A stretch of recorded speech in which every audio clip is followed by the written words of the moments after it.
आज ਅਸੀਂ ਸਾਡਾ ਖੇਡਾਂ Punjab and global Vikas foundation the special coverage ਦੇ ਲਈ ਐਜੂਕੇਸ਼ਨ ITI ਇੰਸਟੀਟਿਊਟ ਦੇ ਵਿੱਚ ਆਏ ਹਾਂ, ਜਿੱਥੇ ਅਸੀਂ ਅੱਜ ਸਾਰੀ ਟੀਮ ਦੇ ਨਾਲ ਗੱਲਬਾਤ ਕਰਾਂਗੇ ਕਿ ਤੁਸੀਂ ਜਿੱਥੇ ਅਫਸਰ ਹੁੰਦੇ ਨੇ ਉਹ ਡਿਸਕਸ ਕਰਾਂਗੇ ਕਿ ਫਿਰ ਸੈਕਸ਼ਨ ਦਾ ਸੈਕਸ਼ਨ ਡਿਪਾਰਟਮੈਂਟ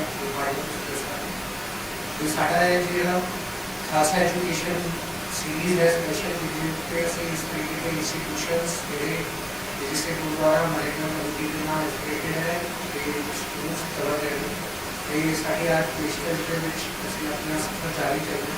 ਸਤਿ ਸ਼੍ਰੀ ਅਕਾਲ ਜੀ। ਸਤਿ ਸ਼੍ਰੀ ਅਕਾਲ ਜੀ। ਤੇ ਸਰਦਾਰ ਚਰਨਜੀਤ ਸਿੰਘ ਜੀ ਤੁਸੀਂ ਪ੍ਰਿੰਸੀਪਲ ਹੋ ਇੰਸਟੀਟਿਊਟ ਦੇ। ਹਾਂਜੀ। ਤੇ ਥੋੜਾ ਪਹਿਲੇ ਆਪਣਾ ਪ੍ਰੋਫੈਸ਼ਨਲ ਬੈਕਗ੍ਰਾਉਂਡ ਹੋਵੇ। ਜਿਹੜਾ ਇਹ ਇੰਸਟੀਟਿਊਟ ਹੈ ਗੁਰੂ ਹਰਕ੍ਰਿਸ਼ਨ ITI ਇਹ ਤਿਲਕ ਨਗਰ ਦੇ ਵਿਚਕਾਰ ਸਥਿਤ ਹੈਗਾ। ਦਿੱਲੀ ਸਿੱਖ ਗੁਰਦੁਆਰਾ ਮੈਨੇਜਮੈਂਟ ਕਮੇਟੀ ਵੱਲੋਂ ਇੰਸਟੀਟਿਊਟ ਚਲਾਇਆ ਜਾਂਦਾ ਹੈ। ਸਾਡਾ ਇਹ ਇੰਸਟੀਟਿਊਟ ਐਫੀਲੀਏਟਡ ਹੈ DGT ਗਵਰਨਮੈਂਟ ਆਫ ਇੰਡੀਆ ਵੱਲੋਂ। ਤੇ ਸਾਡੇ ਕੋਲ ਦੇਖਿਆ ਜਾਵੇ ਤੇ 4 ਟੈਕਨੀਕਲ ਕੋਰਸ ਹੈਗੇ ਜਿਹੜੇ 2-2 ਸਾਲ ਦੇ ਹੈਗੇ ਆ। ਇਲੈਕਟ੍ਰੀਸ਼ੀਅਨ ਦਾ, ਇਲੈਕਟ੍ਰੋਨਿਕਸ ਦਾ, ਮੋਟਰ ਮਕੈਨਿਕ ਦਾ, ਰੈਫ੍ਰਿਜਰੇਸ਼ਨ 에ਅਰ ਕੰਡੀਸ਼ਨਿੰਗ ਦਾ ਤੇ ਇੱਕ ਕੰਪਿਊਟਰ ਦਾ ਕੋਰਸ ਹੁੰਦਾ ਜੀ ਕੋਪਾ। ਇਹ ਜਿਹੜੇ ਸਾਰੇ ਜਿਹੜੇ ਕੋਰਸ ਹੈਗੇ ਮੋਸਟ ਡਿਮਾਂਡਿੰਗ ਕੋਰਸ ਹੈ ਉਹ ਅਸੀਂ ਇੱਧਰ ਚਲਾਉਂਦੇ ਹਾਂ ਤੇ ਬੱਚੇ ਸਾਡੇ ਕੋਲ ਫੁੱਲ ਟਾਈਮ ਆਉਂਦੇ ਹਨ। ਅਗਰ ਮੇਰੀ ਦੇਖਿਆ ਜਾਵੇ ਤੇ ਮੈਂ ਦਿੱਲੀ ਸਿੱਖ ਗੁਰਦੁਆਰਾ ਮੈਨੇਜਮੈਂਟ ਕਮੇਟੀ ਦੇ ਨਾਲ ਇੱਕ ਇੰਸਟੀਟਿਊਟ ਹੁੰਦਾ ਸੀਗਾ ਨਾਨਕ ਦੇਵ ਸਾਹਿਬ ਵੈਸੇ ਗੁਰੂ ਤੇਗ ਬਹਾਦਰ ਸਾਹਿਬ ਦੇ ਨਾਮ ਦੇ ਇੰਸਟੀਟਿਊਟ ਸੀ। ਮੈਂ ਉਧਰ ਸ਼ੁਰੂਆਤ ਤੋਂ ਮੈਂ ਉੱਥੇ ਇੰਸਟ੍ਰਕਟਰ ਸੀਗਾ ਇਲੈਕਟ੍ਰੋਨਿਕਸ ਦਾ। ਬਾਅਦ ਵਿੱਚ ਫਿਰ ਮੈਂ ਸੁਪਰਵਾਈਜ਼ਰ ਇੰਸਟ੍ਰਕਟਰ ਬਣ ਗਿਆ ਤੇ ਅੱਜ ਮੈਂ ਪ੍ਰਿੰਸੀਪਲ ਹੈਗਾ ਤੇ ਮੈਂ ਪੋਸਟ ਗ੍ਰੈਜੂਏਟ ਹਾਂ। ਦੂਸਰੀ ਸਾਈਡ ਅਕੈਡਮਿਕ ਸਾਈਡ 'ਤੇ ਵੀ ਮੇਰੀ ਗ੍ਰੈਜੂਏਸ਼ਨ ਹੈਗੀ ਹੈ ਤੇ ਇਹਨਾਂ 87 ਤੋਂ ਮੈਂ ਇਸ ਸੰਸਥਾ ਦੇ ਨਾਲ ਟੀਚਿੰਗ ਦੇ ਲਾਈਨ ਵਿੱਚ ਤੇ ਤੁਸੀਂ ਦੇਖ ਲਓ ਅੱਜ 2023 ਹੋ ਗਿਆ ਇਹਨਾਂ ਮੇਰਾ SC ਦਾ ਐਕਸਪੀਰੀਅੰਸ ਹੈ। ਬਹੁਤ ਵਧੀਆ ਕਿ ਇੰਸਟੀਟਿਊਟ ਜਦ ਸ਼ੁਰੂ ਹੋਇਆ ਤੇ ITI ਦੀ ਸਪੈਸੀਫਿਕ ਸੈਗਮੈਂਟ ਹੈ ਤੇ ਤੁਸੀਂ ਹੁਣੇ ਸਾਨੂੰ ਦੱਸਿਆ ਕਿ ਬੜੀ ਅੱਛੀ ਪਰਫਾਰਮੈਂਸ ਮਿਲੀ ਹੈ ਸਪੈਸੀਫਿਕਲੀ ਇੰਸਟੀਟਿਊਟ ਦੀ ਅਗਰ ਕੰਪੇਅਰ ਕਰੀਏ ਇਸ ਪ੍ਰਾਈਵੇਟ ਜਾਂ ਗਵਰਨਮੈਂਟ ਤੇ ਕੀ ਰੈਂਕਿੰਗ ਮਿਲੀ ਹੈ ਕੀ ਰੈਂਕਿੰਗ ਦਾ ਪੈਰਾਮੀਟਰ ਹੈ ਥੋੜਾ ਉਹਦੇ ਬਾਰੇ ਤੁਸੀਂ ਜਿਵੇਂ ਅਸੀਂ ਹੁਣੇ ਗੱਲ ਕਰ ਰਹੇ ਸੀ ਮੈਂ ਦੱਸਿਆ ਸੀ ਤੁਹਾਨੂੰ ਕਿ ਇੱਕ ਪ੍ਰੋਗਰਾਮ ਆਇਆ ਸੀ ਗਵਰਨਮੈਂਟ ਆਫ ਇੰਡੀਆ ਦਾ ਵਰਲਡ ਬੈਂਕ ਦੀ ਅਸਿਸਟੈਂਸ ਦੇ ਨਾਲ ਸਟ੍ਰਾਈਕ ਕਰਕੇ ਸਕਿੱਲ ਸਟਰੈਂਥਨਿੰਗ ਦੇ ਉੱਤੇ। ਉਹਦੇ ਵਾਸਤੇ ਪਹਿਲੇ ਜੋ ਹੈ ਇੱਕ ਰੈਂਕਿੰਗ ਕਰਵਾਈ ਗਈ ਸੀ। ਜਦੋਂ ਰੈਂਕਿੰਗ ਕਰਵਾਈ ਗਈ ਸੀ ਤੇ ਦਿੱਲੀ ਦੇ ਅੰਦਰ ਸਾਡੀ 3.12 ਰੈਂਕ ਆਇਆ ਸੀ। ਲਗਭਗ 30 ਦੇ ਕਰੀਬ ਦਿੱਲੀ ਦੇ ਅੰਦਰ ਪ੍ਰਾਈਵੇਟ ITI ਚੱਲ ਰਹੇ ਨੇ ਤੇ ਉਹਨਾਂ ਵਿੱਚ ਸਭ ਤੋਂ ਜੋ ਹਾਈਐਸਟ ਰੈਂਕਿੰਗ ਸਾਡੀ ਆਈ ਸੀ। ਤੇ ਅਗਰ ਮੈਂ ਗਵਰਨਮੈਂਟ ITIs ਵੀ ਇਹਦੇ ਵਿੱਚ ਇਨਕਲੂਡ ਕਰਦਾ ਤੇ ਇੱਕ ਪੂਸਾ ITI ਜੋ ਕਿ ਬਹੁਤ ਹੀ ਨਾਮੀ ਗ੍ਰਾਮੀ ITI ਹੈ ਉਹਦਾ ਆਇਆ ਸੀਗਾ 3.14 ਸਕੋਰ, ਸਾਡਾ 3.12 ਸੀ। ਤੇ ਇਹਦਾ ਮਤਲਬ ਅਗਰ ਦਿੱਲੀ ਦੇ ਮੈਂ ਟੋਟਲ ITI ਗਵਰਨਮੈਂਟ ਔਰ ਪ੍ਰਾਈਵੇਟ ਕਾਊਂਟ ਕਰਾਂ ਤੇ ਮੈਂ ਨੰਬਰ 2 ਤੇ ਸਾਡਾ ਇੰਸਟੀਟਿਊਟ ਹੈ। ਅਗਰ ਮੈਂ ਪ੍ਰਾਈਵੇਟ ਦੀ ਗੱਲ ਕਰਾਂ ਤੇ ਸਾਡਾ ਇੰਸਟੀਟਿਊਟ ਦਿੱਲੀ ਅੰਦਰ ਨੰਬਰ 1 ਇੰਸਟੀਟਿਊਟ ਹੈ। ਇਸੇ ਚੀਜ਼ ਨੂੰ ਦੇਖਦੇ ਹੋਏ ਵਰਲਡ ਬੈਂਕ ਨੇ ਸਾਨੂੰ ਇੱਕ ਗ੍ਰਾਂਟ ਵੀ ਸੈਂਕਸ਼ਨ ਕੀਤੀ ਹੋਈ ਹੈ ਜੋ ਕਿ 1.85 ਕਰੋੜ 85 ਲੱਖ ਰੁਪਏ ਦੀ ਸਾਨੂੰ ਗ੍ਰਾਂਟ ਮਿਲਦੀ ਹੈ। ਦੇਖਿਆ ਜਾਂਦਾ ਹੈ ਕਿ ਗਵਰਨਮੈਂਟ ਕਦੀ ਵੀ ਪ੍ਰਾਈਵੇਟ ਸੈਕਟਰ ਦੇ ਵਿਚਕਾਰ ਗ੍ਰਾਂਟ ਨਹੀਂ ਦਿੰਦੀ ਔਰ ਦਿੱਲੀ ਦੇ ਅੰਦਰ ਇੱਕ ਐਨਯੂ ਇੰਸਟੀਟਿਊਟ ਹੈ ਜੋ ਇਸ ਗ੍ਰਾਂਟ ਵਾਸਤੇ ਸਿਲੈਕਟ ਹੋਇਆ ਹੈ।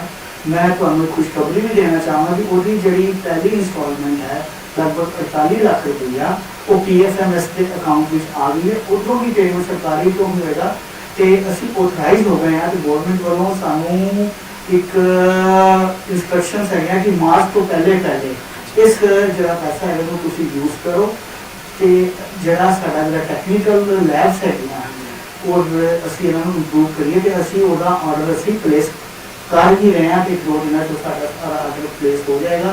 उम्मीद है होली तो 2 दिनों के बाद मेरे को सारा नवा टूल इक्विपमेंट मशीनरी भी आ जाएगा। ऐसे ये भी देखिए काफ़ी अपग्रेडेशन भी चल रही है, डाटा भी रेगुलेशन का काम चल रहा है तो नए एकेडमिक सेक्शन में भी काफ़ी इम्प्रूवमेंट भी दिखेगी सारी चीज़ें। बिल्कुल बिल्कुल वैसे तो देखा जाए कि गुरुद्वारा मैनेजमेंट कमेटी सारे इंस्टीट्यूट को हमेशा हर किस्म की सहायता देती है। लगभग 6 साल पहले गुरुद्वारा मैनेजमेंट कमेटी ने इस इंस्टीट्यूट के उत्ते इन्हों 40 लाख रुपया दिता सीगा ते असी रीएफिलेशन करवाया सी। साडे कोल इस टाइम हर एक मशीन टूल इक्विपमेंट मशीनरी जो ट्रेनिंग वास्ते चाहिए कोई ऐसी मशीनरी नहीं है कि जो साढ़े कोल ना हो। गुरुद्वारा कमेटी हमेशा देती रहती है, पर गवर्नमेंट ने भी सानू इस चीज़ को देखा है। गुरुद्वारा कमेटी के काम साढ़े इंस्टीट्यूट को देख के एक सानू रिकोगनाइज कर रही है। ये जो अमाउंट है, चाहे कुछ लाख है या कुछ करोड़ है, यह मैटर नहीं करता। अगर गवर्नमेंट अगर तुहानू एक अमाउंट देती है प्राइवेट इंस्टीट्यूट के अंदर, वो वर्ल्ड बैंक के थ्रू, तो ये बड़ी बड़ी गुरुद्वारा कमेटी की साढ़े इंस्टीट्यूट की अचीवमेंट हुई।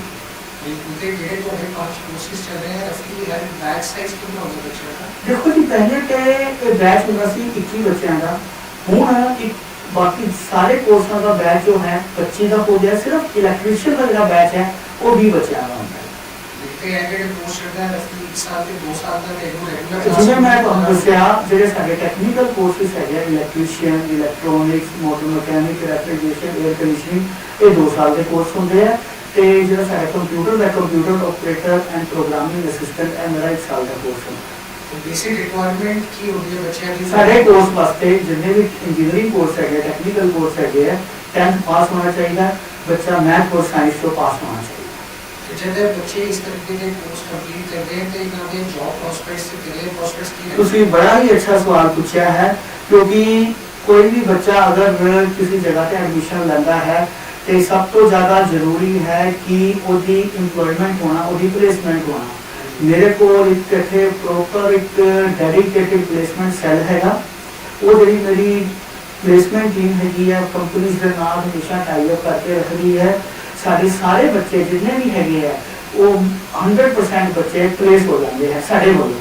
हाँ, कुछ बच्चे ऐसे होंगे हैं कि वो के हायर स्टडीज में जाना चाहते हैं, जिमें कि बच्चा इतों की ITI करके जाता है, लेटरल एंट्री डिप्लोमा हो जाती है, या बच्चा चाहता है कि मैं होर हायर स्टडीज करा। बच्चे की अपनी इच्छा हैगी है कि मैं इस फील्ड में प्लेसमेंट ना करके मैं होर साइड जाना है। अगर साढ़े को कोई बच्चा है तो असं उन्होंने 100% असी प्लेसमेंट कराने हैं। साड़ी जिमें हुंडई के अंदर प्लेसमेंट होती है, टोयोटा के होती है, तो सीमेंस के अंदर प्लेसमेंट होती है, तो सारे बच्चों की सारी प्लेसमेंट हो जाती है। मैं जितना देख रहा सी कि इंस्टीट्यूट के विच कोई भी बच्चा किसी भी धर्म का, किसी भी कास्ट का, तो माइनॉरिटी का स्पेशल इशू नहीं है। It is open for everyone. हाँ जी, जो साडा इंस्टीट्यूट है एक गुरुद्वारा कमेटी चला रही है, जो कि एक सिखा की सिख माइनॉरिटी रिप्रेजेंट करती है, पर ये जो साडा इंस्टीट्यूट है माइनॉरिटी स्टेटस का नहीं है। इतने जो है हर किस्म का बच्चा एडमिशन ले सकता है।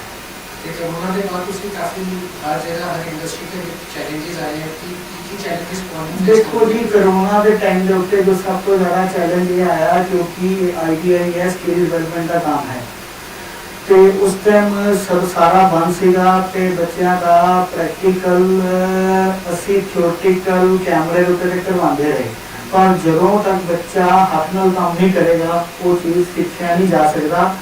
तो गवर्नमेंट ने भी पॉलिसीज बनाई, एग्जाम लेट हुए और इंस्टीट्यूट स्कूल तो पहले खुल गए। चलो असी इतने इंस्टीट्यूट खुले, असी बच्चों को प्रॉपर पूरी ट्रेनिंग दे के, पूरा टाइम दे के असी बच्चों को प्रैक्टिकली पूरा ट्रेनिंग दी गई।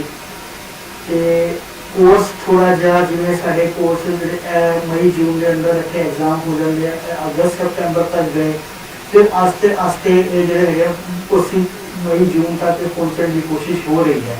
तो गवर्नमेंट की पॉलिसी जिमें जिमें चल रही है, असी उन्होंने पूरी तरह इंप्लीमेंट करके, तो जो साडा डेडिकेटेड स्टाफ है इन्होंने बच्चों को पूरी ट्रेनिंग देने की कोशिश की है। और वो बच्चे भी जो कोरोना के टाइम तक तो पास आउट हुए हैं, वो भी आज अच्छी कंपनियों की उन्होंने प्लेसमेंट हो चुकी है। एक और मेजर इशू आंदा है कि पहले तो ITI की जब एडमिशन ओपन होगी सी तो डेडिकेटेडली सिर्फ ITI के लिए रहती सी, और हम असं लिखा है पिछले कुछ सालों के बीच की ITI BTech diploma degree programme की एडमिशन कॉमनली सेम टाइम के उत्ते ओपन हो गई। उसका बड़ा फर्क रहता है कि बड़े सारे बच्चे जो डेडिकेटेडली ITI के विच प्रेजेंट होंगे सी, उन्होंने पार्टिसिपेशन उत्थे भी चली जाती है। ये बारे मदद की करें देखा जाए तो ITI की जी एडमिशन होंगी सी वो जून जुलाई होंगी सी। जून जुलाई के विचकार सारे कॉलेजेस की इंजीनियरिंग कॉलेज की एडमिशन जो खत्म हो जाती थी तब होंगी सी। कोविड करके जब सारा शेड्यूल कुछ अगे चेंज हो गया तो पिछले साल जी ITI की एडमिशन है एक पैरेलल ही डिप्लोमा की चलती रही, डिग्री भी चलती रही, तो कॉलेजेस भी चलती रही। तो उस करके सानू पिछले साल थोड़ा जहा एडमिशन के विचकार नुकसान होया, घाटा रहा। एडमिशन जी साड़ी होनी चाहिए सी उम्मीद के मुताबिक वो नहीं हुई। उस तो पिछला साल कोरोना हो गया, तो 2 साल तो साड़ी एडमिशन घट गई है। पर क्योंकि जो साडा इंस्टीट्यूट है एक नंबर 1 का इंस्टीट्यूट है, गवर्नमेंट की एड एड भी मिली है, तो इन्होंने चीज़ों का सानू फायदा मिलेगा। मैनेजमेंट का जो पॉलिसीज है दिल्ली सिटी गुरुद्वारा कमेटी दियाँ उन्होंने सारे इंप्लीमेंट करके उम्मीद है कि उन्होंने पूरा विश्वास है कि इस बारी जी साड़ी एडमिशन है 100% होगी। ਤੇ ਇਹਦੇ ਨਾਲ ਮੈਂ ਤੁਹਾਡੇ ਨਾਲ ਸਾਂਝਾ ਕਰਨਾ ਚਾਹੁੰਦਾ ਕਿ ਪੁੱਛਣਾ ਚਾਹੁੰਦਾ ਕਿ ਜਿਹੜੇ ਤੁਹਾਡੇ ਹੈਡ ਆਫ ਦੀ ਡਿਪਾਰਟਮੈਂਟ ਦੇ ਟੀਚਰਸ ਹੁੰਦੇ ਨੇ ਉਹਨਾਂ ਦੀ ਟ੍ਰੇਨਿੰਗ ਤੇ ਅਪਗ੍ਰੇਡੇਸ਼ਨ ਦੇ ਲਈ ਤੁਹਾਡੀ ਇੰਸਟੀਟਿਊਸ਼ਨ ਕੀ ਸਟੈਪ ਬਿਲਕੁਲ ਕਿਉਂਕਿ ਜਦੋਂ ਅਸੀਂ ਬੱਚਿਆਂ ਨੂੰ ਪੜ੍ਹਾਉਂਦੇ ਹਾਂ और जो सारे टीचर पढ़ के आए वो पुरानी टैक्नोलॉजी के नाल पढ़ के आए अज के हिसाब के नाल सानू ट्रेनिंग देनी बनती है उस चीज़ वास्ते क्योंकि साढ़े कंपनी के नाल MOU साइन है तो वो कंपनियां जिहड़ियां हैगियां जिवें मैं टोयोटा की गल की है वो साढ़े इंस्ट्रक्टर्स नूं भी उन्होंने रिफ्रैशर कोर्स करवाते हैं तो वो बच्चे साढ़े बच्चों नूं इस चीज़ का फायदा होता है कि सारे इंस्ट्रक्टर उधर टोयोटा की कंपनी या होर कंपनी अंदर जाके उतों की रिफ्रैशर कोर्स करके आने उन्होंने जो भी नवी टैक्नोलॉजी आके देख रहे हैं तो आके असी बच्चों को दसने हैं इंडस्ट्री इंटीग्रेटेड जी अपग्रेड हो जाते हैं टीचर्स का बिल्कुल बिल्कुल क्योंकि देखो ना सारा जिवें कंपनीज दे नाल अच्छे रिलेशन हैगे ने ते वड्डी वड्डी कंपनियां नाल साडा एक रिलेशन होने करके सारे बच्चों को फायदा होता है ते सारे इंस्ट्रक्टर्स को फायदा होता है तो उसका ओवरऑल फायदा अल्टीमेटली सारे स्टूडेंट्स को होता है तो उन्होंने अच्छी प्लेसमेंट हो जाती है जिवें मैं टोयोटा की गल की जिवें मेरा ऑटोमोबाइल का कोर्स है मोटर मकैनिक का 2 साल का कोर्स होता है तो 2 साल के कोर्स के अंदर सैकेंड ईयर के सारे जो बच्चे है वो वीकेंड के उत्ते कंपनीज से जितने भी वड्डी टोयोटा की ऑल ओवर दिल्ली के अंदर कंपनियां हैगियां तो उन्होंने सर्विस सेंटर के जाते हैं तो उधर वो जाके प्रैक्टिकली काम करते हैं तो नैचुरली 2 साल अगर वो काम करेंगे तो जो 2 साल के बाद निकलेंगे तो कंपनियां नाम ले जाएंगी ਤੇ ਜਿਹੜੇ ਇਸ ਤਰੀਕੇ ਦਾ ਟੀਚਿੰਗ ਐਕਚੁਅਲੀ ਕਰਦੇ हैं डिपार्टमेंट में तो उनका सिलेक्शन क्राइटेरिया की है क्राइटेरिया हर एक बच्चे का या असी जब बच्चे किसकी भी गल करो बच्चे टीचर्स ਜਿਹੜੇ ਹੈਗੇ ਆ ਇੱਕ ਗਵਰਨਮੈਂਟ ਵੱਲੋਂ ਇੱਕ ਨੋਮਸ ਹੁੰਦੇ ਆ कि एक ITI होना चाहिए तो एक डिप्लोमा टीचर होना चाहिए तो जोड़े साढ़े टीचर है गवर्नमेंट के नॉर्म्स को फुलफिल करते हैं नाल ही उन्होंने असीं एक्सपीरियंस भी देखने इंटरव्यू देखने तो जो बच्चा जो सानू अच्छा लगता है तो असीं उन्होंने सिलेक्ट करते हैं बच्चों का नहीं एंट्रेंस नहीं है जी गवर्नमेंट के अंदर एंट्रेंस है साढ़े इंस्टीट्यूट के अंदर असीं एंट्रेंस नहीं रखा होया असी बच्चों की असी मार्क्स के उत्ते मैरिट के उत्ते 10th पास के बच्चों के असी जो मैरिट के हिसाब से असी उन्होंने करते हैं बट 10th पास मैथ और साइंस भी पास होना चाहिए। मेरा आखिरी क्वेश्चन ਤੁਹਾਡੇ ਨਾਲ ਹੈ ਕਿ ਜਿੱਥੇ ਤੁਸੀਂ ਟੈਕਨੀਕਲ ਐਜੂਕੇਸ਼ਨ ਦੇ ਸਕਿੱਲ ਸੈਟ ਦੇ ਰਹੇ ਹੋ ਤੇ ਅੱਜ ਦੇ ਟਾਈਮ ਦੇ ਵਿੱਚ ਪਰਸਨੈਲਿਟੀ ਡਿਵੈਲਪਮੈਂਟ ਤੇ ओवरऑल कम्युनिकेशन स्किल भी बड़ी इंपॉर्टेंट है बिल्कुल बिल्कुल क्योंकि कम्युनिकेशन स्किल एक ऐसी चीज है जो ਤੁਹਾਡਾ ਸਭ ਤੋਂ ਪਹਿਲਾ ਇੰਪ੍ਰੈਸ਼ਨ ਤੁਹਾਡਾ ਉਧਰੋਂ ਹੀ ਪੈਂਦਾ ਹੈਗਾ ਤੇ ਸਾਡੇ ਕੋਲ ਇੱਕ ITI ਗਵਰਨਮੈਂਟ ਨੇ ਵੀ ਇਹਦੇ ਵਿਚਕਾਰ ਜੋ ITI ਦੇ ਨਾਲ ਹੈ ਨਾ ਕਮਿਊਨੀਕੇਸ਼ਨ ਸਕਿੱਲ ਨੂੰ ਇੱਕ ਸਿਲੇਬਸ ਦੇ ਤੌਰ ਤੇ ਰੱਖਿਆ ਹੋਇਆ ਹੈਗਾ ਤੇ ਮੇਰੇ ਕੋਲ ਇੱਕ ਟੀਚਰ ਹੈਗੇ ਨੇ ਉਹ ਹਰ ਕਲਾਸ ਦੇ ਅੰਦਰ ਇੱਕ ਉਹਨਾਂ ਦਾ ਸ਼ੈਡਿਊਲ ਹੈਗਾ टाइम टेबल है टाइम टेबल के अंदर वो कम्युनिकेशन स्किल सोशल स्टडीज ये सारे जो है लीगल एस्पेक्ट्स होते हैं वो सारे उन्होंने दसे जाते हैं कोई मैसेज दूसरी संगत में या पेरेंट्स को फॉर अपकमिंग एकेडमिक सेशन मेरा आ रहा है कि अहमियत ITI के कोर्सेज की बताना चाहोगे तो थोड़ा रेगुलर इस तरह है जी साडा जो टैक्नीकल साइड है वो विचार सब तो टॉप पे है बीटेक उसके बाद डिप्लोमा बीटेक 4 साल की हुई है डिप्लोमा 3 साल का होंगे तो ITI जो है 2 साल की होंगी। कई बच्चे ऐसे होंगे हैं कि वो अकेडमिक बहुत अच्छा नहीं कर सकते तो उन्होंने बच्चों वास्ते ये जो ITI है खुली हुई है इधर असी बच्चों को प्रॉपर थ्योरेटिकल और प्रैक्टिकल ट्रेनिंग दे के एक अच्छी उन्होंने स्किल डिवेलप करते हैं ਔਰ ਸਕਿੱਲ ਡਿਵੈਲਪ ਹੋਣ ਦੇ ਕਰਕੇ ਉਹਨਾਂ ਬੱਚਿਆਂ ਦੀ ਪਲੇਸਮੈਂਟ ਲਈ ਕੰਪਨੀ ਦੇ ਅੰਦਰ ਡਿਮਾਂਡ ਹੋ ਜਾਂਦੀ ਹੈ, क्योंकि ये जो इंस्टीट्यूट है गवर्नमेंट तो एफिलिएटेड है, सरकारी नौकरी भी, पब्लिक सेक्टर के अंदर भी, प्राइवेट भी, या बच्चा जो है अपना काम शुरू करना चाहे तो कर सकता है। ईवन बच्चा इस ITI करने के बाद वो बच्चा जो है लेटरल एंट्री डिप्लोमा भी ले सकता है। लेटरल एंट्री के नाल ये होगा कि जिथे डिप्लोमा 3 साल का हैगा वो डिप्लोमा बच्चे का 2 साल के विचकार कंप्लीट हो जाएगा। तो कहने का मतलब ये है कि अगर बच्चा अगर एकेडमिक साइड से थोड़ा वीक है वो ITI कर लेंदा है और वो जदों असी ਉਹਦੇ दिमाग ਦੇ ਵਿੱਚ ਦੱਸਨੇ ਆ पढ़ाई का स्किल का जज्बा तो साढ़े बच्चे जो है फिर डिप्लोमा ਵਿੱਚ भी ਜਾਂਦੇ ਨੇ ਉਹ लेटरल एंट्री वास्ते भी तो वो डिप्लोमा भी कर लेंगे।